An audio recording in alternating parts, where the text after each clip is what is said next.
여기 보시면 우선 박준태 국민의힘 의원이 독립몰수제 도입, 형법 개정안인데 당사자 사망 등 경우에도 몰수 요건 갖추면 범죄 수익 몰수. 이걸 이런 법안을 바꿔서 적용하자는 거고요. 장경태 민주당 의원은 고 전두환 노태우 전 대통령 비자금 몰수법 이걸 발의를 했는데 헌정질서 파괴 범죄자는 사망 등의 경우도 범죄 수익을 몰수 추징할 수 있도록 하자. 그러니까 시효 이런 거 두지 말자 이런 맥락으로 좀 보이죠. 이런 법안들이 발의가 된 사항인데 자 그럼요 여기서 법안을 발의한 장경태 민주당 의원의 얘기를 국회를 연결해서 들어보겠습니다. 민주당 장경태 의원님과 얘기 좀 나눠보겠습니다. 국회 연결해보죠. 자, 장경태 의원님 안녕하십니까? 네, 안녕하세요. 장경태입니다.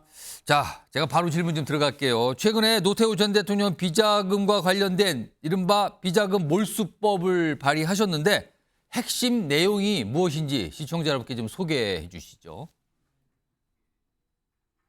네, 이 12.12 군사 반란과 5.18 민주화운동 폭력 진압으로 정권을 찬탈했던 헌정질서 파괴범들에 대한 막대한 범죄 수익에 대해서 추징 몰수하는 법인데요.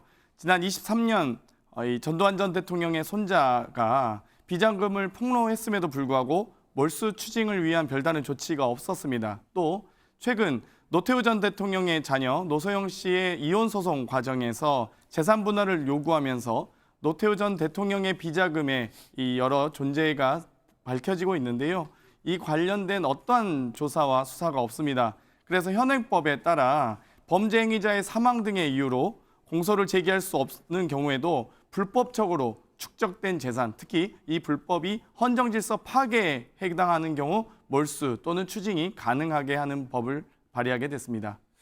자, 그런데 특히 노태우 전 대통령 최근에 이제 굉장히 주목받고 있는데 그 비자금 건으로요. 그런데 사실은 노태우 전 대통령은 이미 사망 상태거든요. 그렇다면 이게 소급 적용 아니냐 이런 논란이 있을 것 같은데 일각에서 지적을 좀 하는데요. 이거는 좀 어떻게 봐야 됩니까?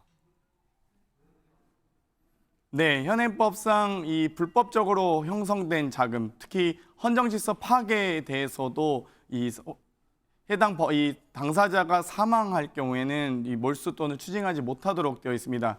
하지만 이 단순 불법 자금 형성이 아니라 헌정질서 파괴 사범에 대해서 이 당사자가 사망하더라도 몰수 또는 추징할 수 있도록 제가 그 법을 만들게 된 거고요.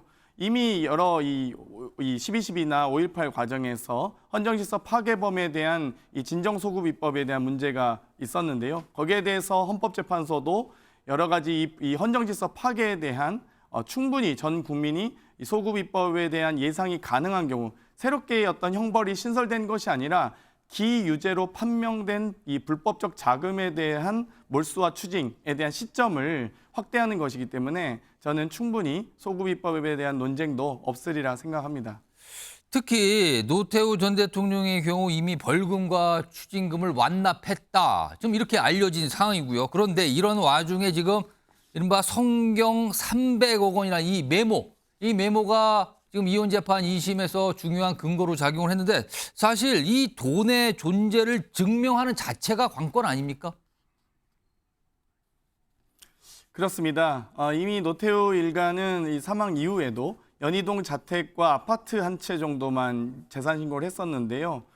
평생 경제활동하지 않았던 김옥숙 여사가 과연 어떻게 어디서 돈이 나서 아들 재단에 147억을 기부하게 되는지 또 이 메모 이혼 분할 소송 과정에서 300억이라고 표시되어 있는 900억 원에 가까운 이 메모장이 발견됨으로써 어떻게 이 경제활동을 하지 않았던 김옥숙 여사가 이 아들 재단엔 147억을 또 메모에 있는 대로 900억을 어떻게 형성하게 됐는지 아무런 소명이 되지 않고 있습니다. 예. 또 이번 재판부는 이 선경 300억이라는 메모를 증거로 인정하면서 사실상 선경 기업의 이 발전 과정에서 300억이란 비자금이 어찌됐건 지원이 됐다라는 걸 인정한 것이거든요. 그렇기 때문에 만약 이 불법적으로 형성된 자금에 대해서 당연히 전 국민이 공정하게 세금을 매기고 또 불법적으로 형성된 자금에 대해서 추징, 몰수를 해야 된다고 생각해서 이 법을 발의하게 됐습니다.